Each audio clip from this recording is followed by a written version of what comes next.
Selamat siang semuanya, kami dari kelompok yang beranggotakan 6 orang, yakni Alif, Serafim, Yasni, Sylvia, Mita, dan Devina.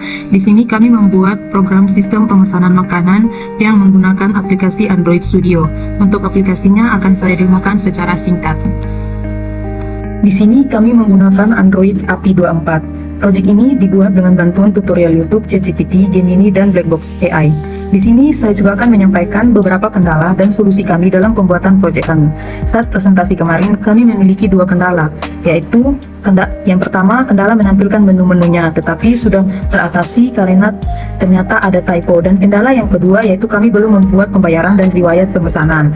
Namun setelah itu, kami hanya berhasil menampilkan riwayat tetapi tidak berhasil membuat menu riwayat dikarenakan ketika kami berusaha membuatnya terjadi banyak error yang susah untuk kami pecahkan, bahkan menggunakan ChatGPT ataupun Blackbox AI pun masih salah.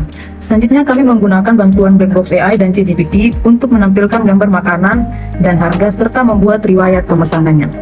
Oke, untuk tampilan awalnya seperti ini. Di sini kalau kita belum punya akun, maka kita akan registrasi.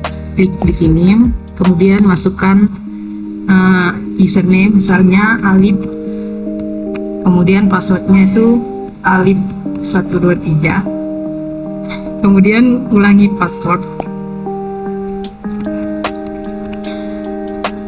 Alif,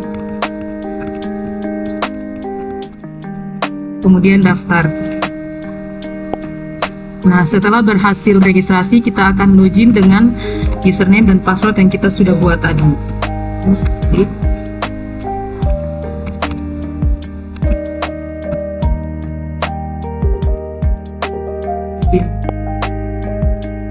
Baik, sekarang saya akan menjelaskan pertama-tama ketika kita ingin membuat aplikasi ini. Kami membuatnya yaitu dengan layout activity login terlebih dahulu, yang dimana kami membuat menggunakan card view. Yang ini card view-nya, lalu kita buat seperti biasa, lalu kita buat card view-nya yaitu dengan corner radius 20 dp, yang dimana corner radius ini berfungsi untuk sudutnya agak sedikit melengkung. Lalu jadi kita menggunakan background bernama primary yang sudah kita masukkan di reduce color. Selanjutnya di dalam card view ini kita buat dengan linear layout, yang dimana kita menggunakan orientasi vertikal atau mendat ke bawah seperti ini.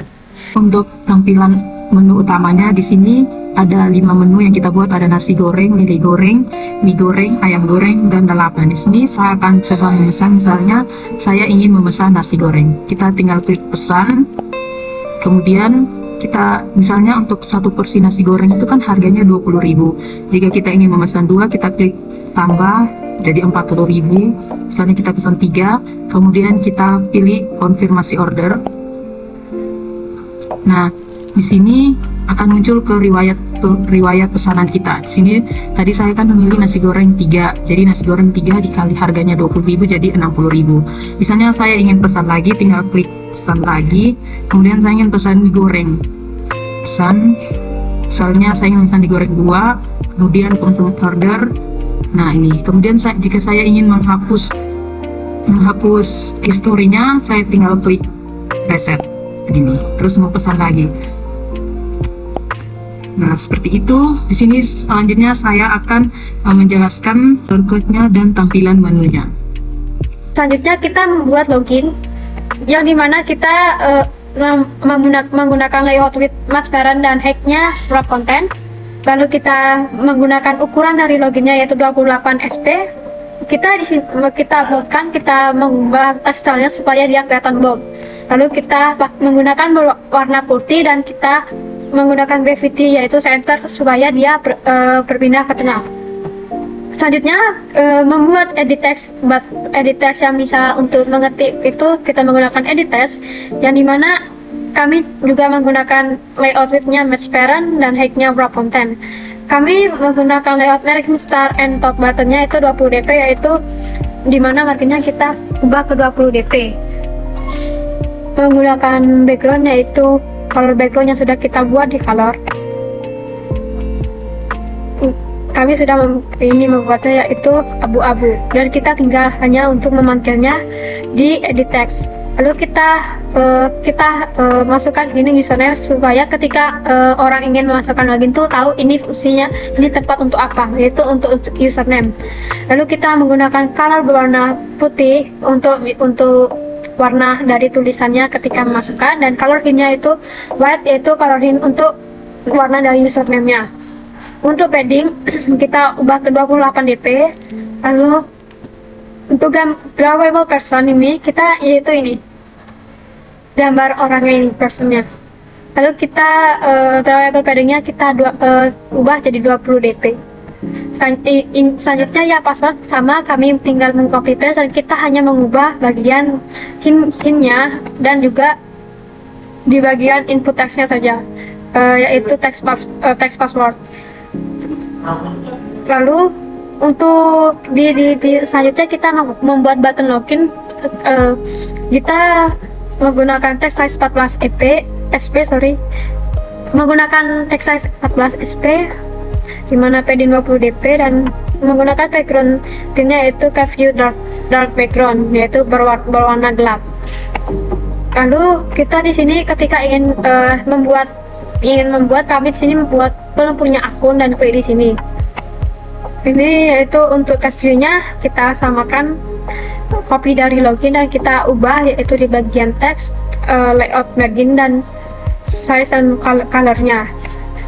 Yaitu ketika ingin belum punya akun, kami membuat layout-nya yaitu di layout register, yang dimana layout register ini kami menggunakan linear layout, dimana linear layout-nya ini di dalamnya terdapat linear layout lagi yang berwarna primary sama seperti yang berwarna sebelumnya di login. Lalu kita gunakan nama register, yang dimana register ini kita centerkan juga, kita ukurnya itu 32 SP dan tekstilnya kita buatkan juga. Lalu untuk dalamnya kami menggunakan Curvy juga, yang dimana kami menggunakan color backgroundnya itu berwarna putih dan radiusnya juga, sudut kelengkukannya juga sama, yaitu menggunakan 20 dp. Nah, di dalam Curvy ini kami menggunakan linear layout lagi, yang dimana terdapat edit text sama seperti yang terdapat di login, ada dua, kami hanya mengcopy paste-nya saja. Lalu kami untuk ulangi password juga sama, repeat password, kami membuat ID repeat password, dimana hint-nya itu ulangi password. Lalu untuk buttonnya kita menggunakan button yaitu daftar dengan color yang sama, yaitu primary. Lalu kita text size-nya 14 SP. Baik, selanjutnya kita akan membuat database-nya terlebih dahulu. Yang pertama kita membuat database, yaitu menggunakan SQLite database. Di sini kami membuat database dengan nama database dbuas. Lalu kami membuat tabelnya, ya, di mana terdapat tabel session dan user, ya, di mana session terdapat ID dan login dengan value-nya yaitu ID 1 dan login kosong. Lalu kita membuat tabel user, yang dimana tabel user itu terdapat ID, username, dan password, yaitu ID-nya dengan primary key atau increment, username text, dan password juga sama text. Lalu selanjutnya itu upgrade ketika ingin menambahkan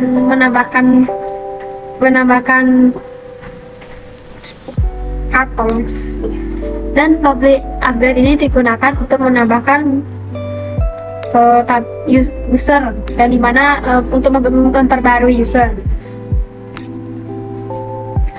Selanjutnya kita di check session ini dimana ketika kita melihat apakah sessionnya yang kita masukkan itu berjalan dia secara bisa true atau false. Lalu selanjutnya itu kita upgrade session, yaitu ini dimana kita dimana kita melihat apakah berhasil di upgrade apa tidak. Selanjutnya, input user digunakan ketika register yang di mana ketika register juga bisa apakah yang sudah diinputkan dari register berjalan lancar, yaitu dengan menggunakan username dan password. Cek login di sini juga kami menggunakan cek login, yang dimana cek login ini untuk melihat apakah username dan password sama apa tidak. Selanjutnya kita akan membuat Java register, di mana Java register kami membuat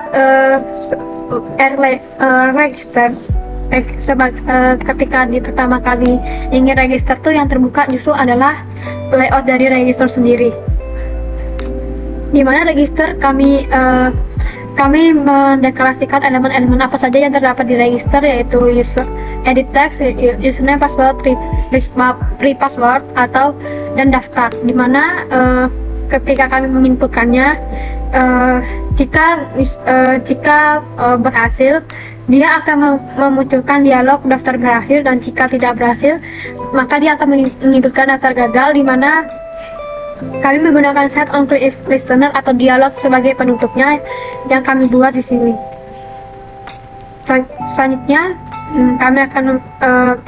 kami membuat juga login Javanya, yaitu kita sama seperti register, kita deklarasikan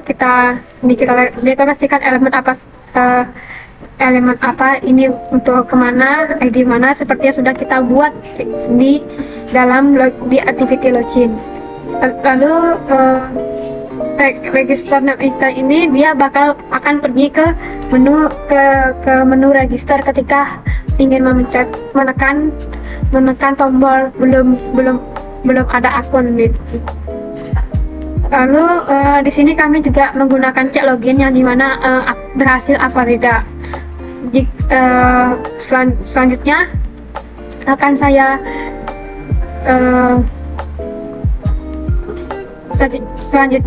serahkan kepada teman saya. Baik, di sini ada menu untuk activity main. Nah, di activity main ini terdapat makanan, deskripsi makanan, serta harga makanan lalu akan dipesan. Nah, di sini ada linear layoutnya. Untuk Androidnya ya ini plus ID main yang akan terhubung dengan main activity, dan layout widthnya match parent dan lainnya match parent, orientasinya di vertikal, serta PD-nya 18 dp. Nah, untuk tampilannya seperti ini. Setelah kita menghubungkan ini, mengklik pesan, akan tampil pada activity pemesanan. Nah, untuk activity pemesanan, ketika kita mengklik pesan, akan menuju ke tampilan seperti ini. Ketika kita menambahkan pembelian, maka mereka akan otomatis menambahkan harga yang telah kita tambahkan. Untuk activity pemesanan dan activity main, terhubung langsung dengan adapter. Nah, di adapter sendiri terdapat array list makanan yang berguna untuk daftar makanan yang akan ditampilkan dalam Recycle View. Jadi list makanan akan ditampilkan di sini secara langsung, dan untuk private context digunakan untuk memulai activity-nya. Nah, di bagian public adapter digunakan untuk menginisialisasi data dan konteks. Jadi data dan fotonya diinisialisasi. Untuk bagian override public view holder digunakan untuk setiap item yang terhubung dengan Recycle View. Nah, untuk public view holder on create view holder itu menyiapkan tampilan item Recycle View menggunakan layout item XML. Ya, ini layout item XML. Ini merupakan yang terhubung dengan adapter di atas. Untuk bagian override public on bind view holder digunakan untuk item tertentu seperti makanan, harga makanan, untuk mendapatkannya dari drawable fotonya serta harga-harganya. Untuk holder button di sini, ketika diklik dia akan membuka ke activity pemesanan yang ada pada activity pemesanan. Nah, untuk intent digunakan untuk membuka activity-nya, dan untuk intent putra ini digunakan untuk mendapatkan makanan yang dipilih, namanya, dan untuk intent makanan get harga untuk mendapatkan harga dari makanan tersebut, serta intent untuk get gambar dari makanan tersebut. dan konteks start activity digunakan untuk memulai aktiviti pemesanan.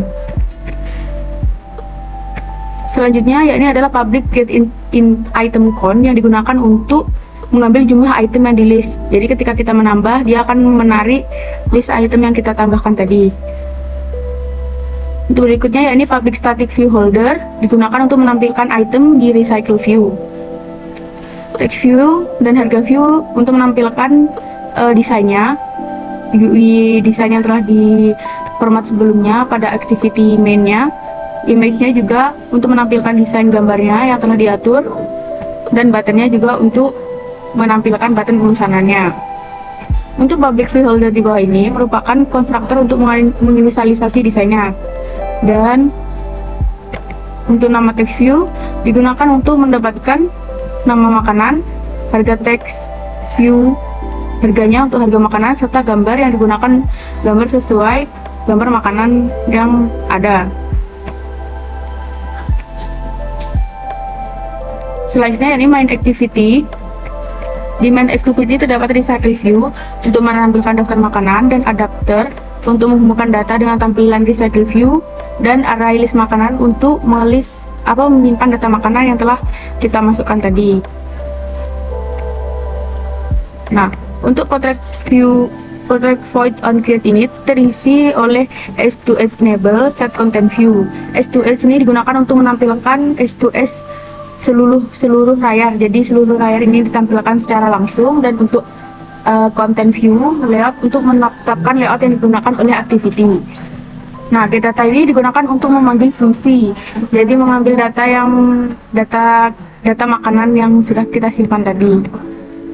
Untuk recycle view sendiri, untuk menghubungkan recycle view dengan ID dari layout. Dan adapter yang ini digunakan untuk menyusun adapter dengan data makanan dan konteksnya. Untuk mengatur layout manager, untuk recycle dan menampilkan item secara vertikal, kita menggunakan recycle view layout manager, dan new layout manager context main activity yang berisi layout manager dan set adapter. Untuk mengatur padding dan tampilan utama agar tidak tertutup oleh status bar, kita menggunakan view compat, set apply window, set listener, find by ID. Dan di sini berisi insert system bar yang digunakan untuk ukuran system bar, dan set padding digunakan untuk paddingnya. Jadi ini digunakan untuk padding, dan di bawahnya berisi fungsi untuk memanggil data dari list makanan, yakni private void data. Jadi kayak seperti makanan list ini dan nasi goreng, di sini juga ada nasi goreng, terus di sini ada lele goreng, di sini akan tampil lele goreng sesuai dengan harganya, available dan nasi goreng, dan ada list semuanya termasuk pada sistem yang saya tampilkan ini. Untuk void pesan akan mengambil dari data pemesanan. Makanan di select makanan diubah sesuai dengan data yang dipilih pengguna. Jadi seperti kita menambahkan datanya. Lalu untuk mengirimkan data intents, yakni data yang dikirim adalah nama dari makanan yang telah kita tambahkan, harga serta gambar, dan get start activity intending untuk memulai aktivitas pemesanan. Nah, untuk sistem berikutnya yang terhubung dengan pemesanan dan item, yakni order detail activity. Pada order detail activity terdapat text view, image, button, integer quantity, dan double harga. Jadi di sini terdapat text view namanya, harga, serta total dari harga tersebut. Jadi seperti ini. Jadi ini nih namanya serta harganya. Start quantity itu dari jumlah pesanan, jadi dimulai dari 1, kita klik 1, 2, 3 dan seterusnya. Jadi private double harga ini sesuai dengan harga 4.000, ketika ditambah lagi 1 akan menjadi 60.000. Jadi dikalikan sesuai harga yang dia pesan. Nah, untuk berikutnya ini ada string food name start, harga, dan integer food image digunakan untuk mengambil data dari intent yang dikirim. Jadi data dari main activity tadi sesuai yang kita klik, dia akan otomatis terkirim di sini. Jadi kita mengeklik nasi goreng, maka akan muncul di sini nasi goreng juga beserta harga yang telah kita tambahkan tadi.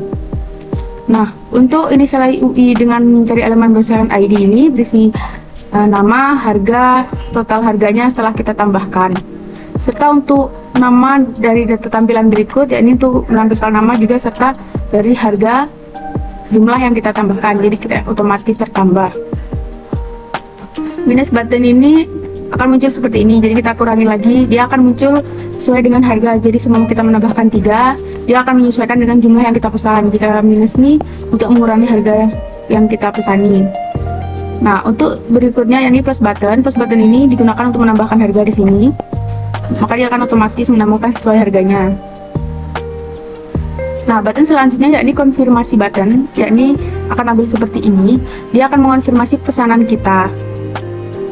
Nah, untuk berikutnya yakni menampilkan total harga berdasarkan jumlah yang kita pesan. Jadi kita pesan 4, dia akan menampilkan secara otomatis total harga yang kita desain, yang kita pilih, dan confirm order untuk menambahkan order. Berikutnya yakni adalah model pemesanan yang akan terhubung dengan pemesanan dan main activity-nya. Baik, selanjutnya di sini saya akan menjelaskan pada bagian activity pemesanan, di mana pada bagian activity pemesanan ini terhubung dengan riwayat activity dan pemesanan. Langsung saja saya akan menjelaskan pada riwayat activity. Pada bagian riwayat activity ini, data riwayat disimpan dalam shared preference menggunakan set string. Pada saat riwayat activity dimulai, data riwayat ini diambil dan dikonversi menjadi list string. Selanjutnya, pada menampilkan riwayat di list view. Pada list riwayat yang sudah diproses dimasukkan ke dalam list view menggunakan array adapter yang menampilkan setiap item dalam list sebagai baris di UI. Selanjutnya pada tombol pesan lagi. Di sini tombol ini digunakan untuk kembali ke main activity saat diklik dengan menggunakan item untuk membuka activity tersebut. Selanjutnya pada tombol reset. Pada tombol reset ini, tombol ini digunakan untuk menghapus riwayat yang tersimpan di share preference dan memperbarui tampilan di UI untuk menghapus semua item dari daftar yang ditampilkan. Setelah itu sebuah pesan touch muncul untuk memberitahu pengguna bahwa riwayatnya telah berhasil dihapus.